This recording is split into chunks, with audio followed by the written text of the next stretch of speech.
My name is Clara May Thompson.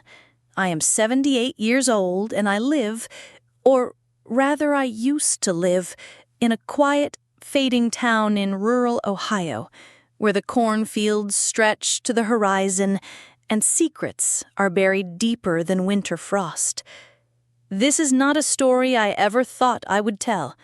For most of my life, I believed that silence was a form of strength, a dignified retreat. But silence also has teeth, and mine has chewed through enough of my years. So let me begin with the night everything changed, with a silver spoon, a porcelain bowl, and a scent I will carry with me to my grave. It was a Thursday evening.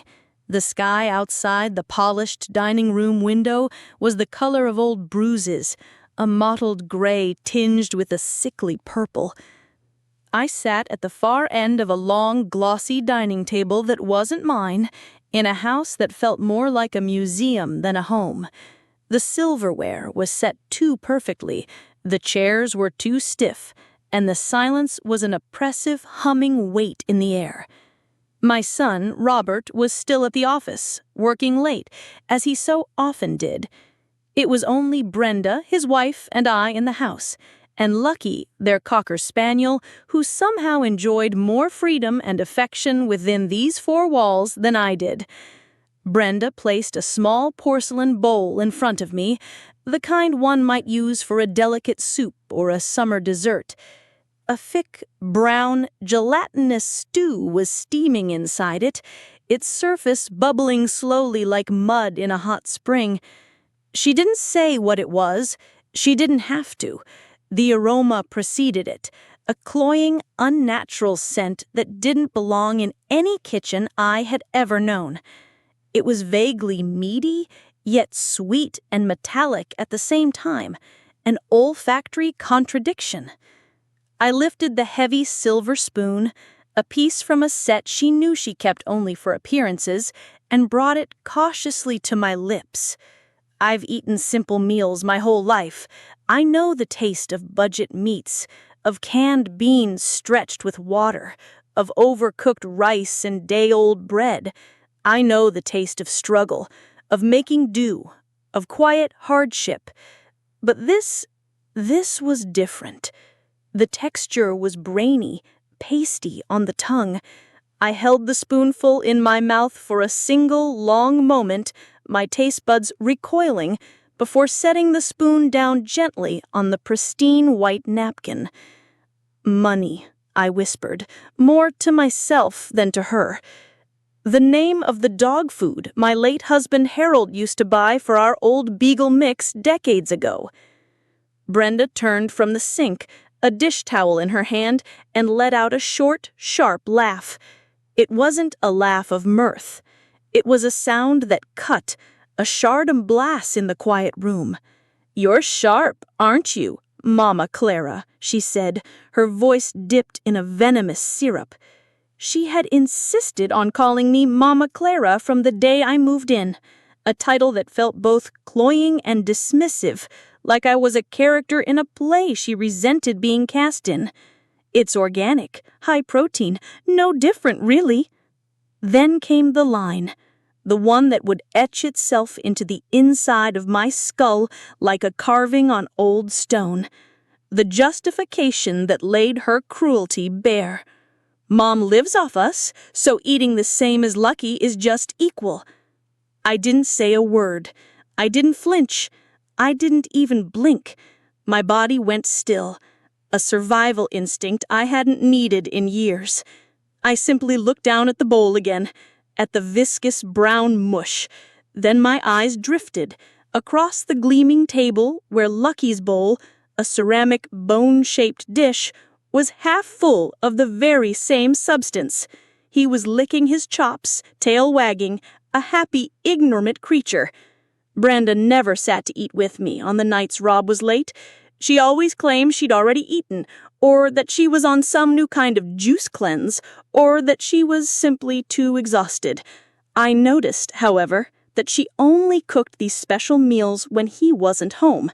They were always hot, but utterly heartless, calculated to be just enough sustenance to keep me from complaining, yet never enough to make me feel nourished or cared for. I had moved in with them 3 months earlier, after a fall on an icy patch of sidewalk left me with a cracked hip and a persistent tremor in my right hand. I needed help, or at least that's what my doctor had said with grave certainty. Rob had offered, insisted even, that I come stay with them. "Just for a little while, Mom, until you're back on your feet," he'd said, his eyes filled with a genuine, if fleeting, concern. Melissa had smiled, a wide, white, perfect smile, and agreed. "Of course we'll make it work," she chirped. "We're family." I should have known from that first smile, too practiced, too bright, that something inside her was hollowed out and rotten. But I said yes. I said yes because I was scared and in pain. I said yes because I didn't want to be alone in my own quiet house anymore. Not since Harold had passed, leaving behind a silence that was even louder than the one in this dining room. That first night, Brenda showed me to the guest room.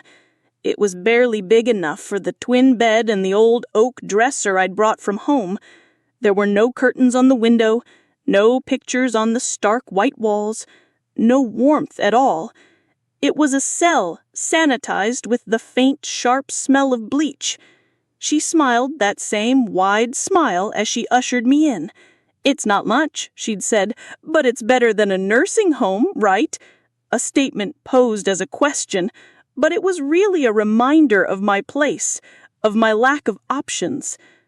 I wanted to believe she meant well. I tried to believe it, even when she consistently forgot to pick up my heart medication from the pharmacy, even when I overheard her telling a friend on the phone that I was a little off and probably didn't remember much these days, even when she started locking the pantry and the refrigerator at night, claiming it was for a new kind of intermittent fasting lifestyle she was trying, though the locks only seemed to be engaged after Rob went to sleep. But that dinner, that Thursday night, that was different. That wasn't neglect. It was a declaration. I sat there for another long minute, staring at the bowl. I picked up the spoon again and stirred the stew slowly, watching how it clung to the silver like thick brown glue. I glanced over at Lucky. He wagged his tail, eager for more. Of course he was. It was made for him. Brenda leaned against the counter, scrolling through her phone, basking in the glow of her own quiet cruelty. "Eat up, Mama Clara," she said without looking up. "It's good for you, all natural." I forced a smile, a brittle thing that felt like it might crack my face. "And of course, dear," and I did. Eat one bite, then a second, just enough to keep her from noticing that the rest would be flushed away later, buried under tissues in the bathroom trash can. I knew better than to fight her, in her arena, under her rules, without a plan. You don't wrestle with a pig, you both get dirty, and the pig likes it. After dinner, I excused myself and went to my room. I closed the door and sat on the edge of the thin mattress, my hand shaking again, but not from age this time. It was shaking with the cold, clear rage, a feeling I hadn't felt since I was a young woman who had to fight for every scrap of respect. That night, I didn't sleep. I listened. I listened to the rhythmic click of her phone as she texted in the kitchen, the soft thump of Lucky's paws on the hardwood floors, the low, mocking hum of the refrigerator, still locked. And when the house was finally still, long after midnight, I tiptoed out in my worn socks, clutching my phone with both hands like a weapon. In the kitchen trash bin, under a layer of paper towels and coffee grounds, I found what I was looking for. A torn open cardboard case, the kind that holds bulk orders. The branding was offensively cheerful. Doggy's Gourmet Din Din. Underneath, I found the empty cans. The labels had been meticulously peeled off, all but one. On that last can, a barcode was still visible, along with a name I didn't recognize. I didn't take the can. I took a photo. Clear, focused, undeniable. I went back to my room, my heart beating a slow, steady drum, and I did not cry. Not that night. That night I began to build my case. The next morning, I began my performance. I became the woman Brenda wanted me to be. Frail, forgetful, and utterly benign. I forgot my cane in the living room, forcing her to fetch it with a dramatic put-upon sigh. I misplaced my reading glasses and blamed Lucky, patting his head with a confused smile. I repeated myself in casual conversation. "Did you say it was going to rain on Thursday or Tuesday, dear?" I'd ask, tilting my head. My mind is a bit fuzzy lately. Brenda devoured it. Her smugness grew like mold in a... Tuesday, 8:12 p.m. Served leftovers from Lucky's bowl. Poured directly into mine. Brenda watched me eat the first bite before turning away. Wednesday, 10 a.m. Brenda told Rob I was getting paranoid because I asked where the fresh bread was. She'd hidden it in the garage freezer. Thursday, 6:47 p.m., found another order confirmation email open on her tablet. https://www.google.com/search QW Pet Supply Deluxe Com recurring monthly order. Took photo. Each entry felt like reclaiming a piece of myself. This wasn't about revenge, not yet. This was about proof, because women like me, old women, we don't get believed when we speak. We get called senile, dramatic, bitter. But no one argues with a time-stamped photograph. That week, I used my own secret bank account, an account Brenda knew nothing about, to order a second simple smartphone. I had it delivered to the corner pharmacy under the name of an old friend. I picked it up on a Tuesday afternoon when Brenda was out getting a facial, an activity she deemed essential for her self-care. It was time to tell someone, and I knew exactly who. That night, I waited until the house was dark and silent. Then I opened my hidden phone and dialed a number I hadn't used in years. After 3 rings, a young male voice answered, sharp and clear despite the late hour. "Hello?" "Leo," I said softly. "It's Grandma Clara." There was a pause, and then the immediate shift from sleepy confusion to alert concern. "Grandma, is everything okay? Why are you calling from this number?" I took a breath, my hand steady on the phone. "No, sweetheart." I whispered, the words finally finding their way out. "Not exactly. Your aunt is feeding me dog food, Leo, and she thinks I'm too old and too stupid to notice." By the time I ended the call with Leo, my heart was still thudding, not with fear, but with a resolute focus. He had always been the perceptive one, the grandchild who watched more than he spoke, the one who saw the flicker of annoyance in Brenda's eyes when everyone else saw a dutiful smile. Now he was a second-year law student at Indiana University, and he was my last best hope. "I'm coming this weekend, Grandma," he'd said, his voice low and tight with a controlled fury. "Don't tell anyone I called. Don't do anything different. Just act the part. I'll handle the rest."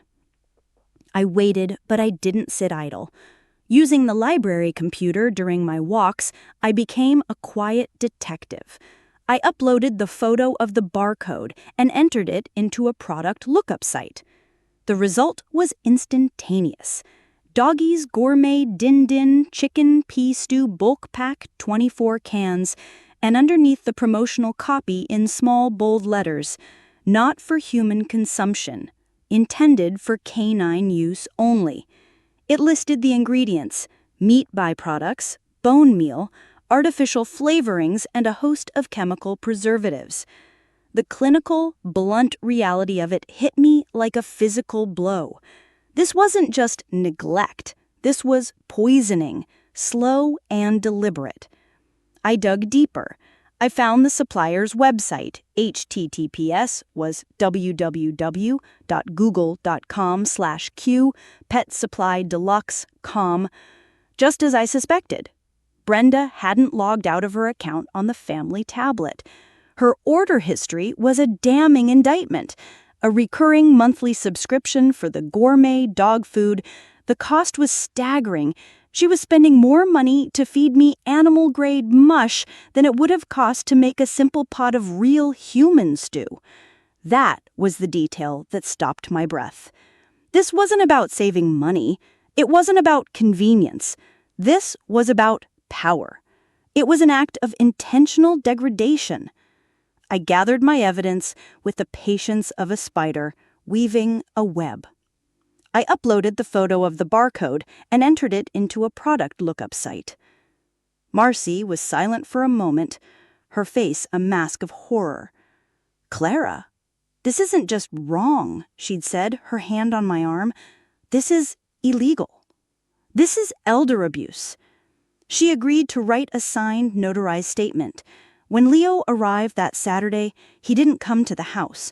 We met at a small coffee shop in the next town over. He was taller than I remembered, his jaws set with a new adult determination. I handed him the manila folder, neatly labeled Family Photos. He opened it and went through each document in silence, his expression growing colder and harder with every page. The invoices, the screenshots of Brenda's social media posts about caregiver burnout, the photo of the barcode, Marcy's notarized letter. He closed the folder and looked at me, his eyes full of a righteous fire. "Okay, Grandma," he said, "here's what we're going to do. We don't go to the police yet. We don't want a messy public fight that she can spin. We want a confession. We want leverage. We are going to host a family intervention. But they won't know they're the ones being intervened upon." He grinned, a flash of the clever boy, I remembered. "We need an occasion. When's Uncle Rob's birthday?" The birthday party was Melissa's masterpiece of suburban performance. Streamers in silver and navy, a cake so polished it looked plastic, every chair perfectly arranged. The guest list was tight but significant. Rob's siblings, their spouses, a few cousins, and 2 of Rob's senior partners from his accounting firm. Enough people to witness a celebration or a complete and total detonation. I was seated in my usual spot, the corner chair by the patio doors. An afterthought. Melissa floated around the room in a cream-colored silk blouse, laughing too loudly, refilling wine glasses, the perfect hostess. Rob stood beside her, looking stiff and distracted, a man already sensing the ground shifting beneath his feet. Then, just after the cake had been cut, Leo stood up. He didn't carry a briefcase, just a slim leather folder and a small portable projector. "If I could have everyone's attention for a few minutes," he said, his voice calm and commanding. "I've put together a little family tribute for Uncle Rob's birthday." A few people chuckled. Melissa beamed, thinking it was a loving surprise. Leo plugged the projector into the wall, and the room dimmed. The first image flashed onto the pale gray wall, a bright, cheerful logo for https www.google.com/searchqypetsupplydeluxe.com. A confused silence fell. The next slide, an order confirmation for Doggy's Gourmet Din Din. A few forks clinked against plates. The air grew thick.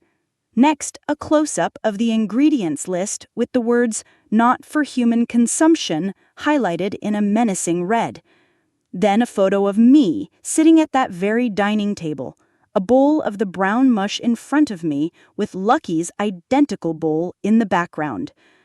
The room was utterly still now, the silence a living entity. "For the past 3 months," Leo began, his voice devoid of emotion, a prosecutor laying out his case, "my grandmother, Clara May Thompson, has been knowingly and repeatedly served pet food by her daughter-in-law, Brenda Harris." He said her name slowly, deliberately, letting it hang in the air like a verdict. Brenda shot to her feet, her face flushing, a blotchy crimson. "This is disgusting. This is a lie. She's confused." Leo didn't even look at her. He advanced to the next slide. A spreadsheet. Here are the credit card statements. Over $2,000 spent on these gourmet meals. Meanwhile, grocery receipts show barely enough food purchased for 2 adults. Because you see, the refrigerator was often locked at night. A collective gasp went through the room. Rob's sister covered her mouth with her hand. One of his business partners stared at the screen, then at Rob, his expression of one of pure disbelief. She's an old woman. She forgets things. She's making it up." Leo turned to me. "Grandma, has any doctor ever diagnosed you with dementia or significant memory loss?" I stood up slowly, my back straight. "No, sweetheart." "Do you handle your own finances?" "Yes, I do." "Do you remember what you had for dinner 2 nights ago?" I smiled faintly. "I had a microwaved frozen chicken patty and some canned corn.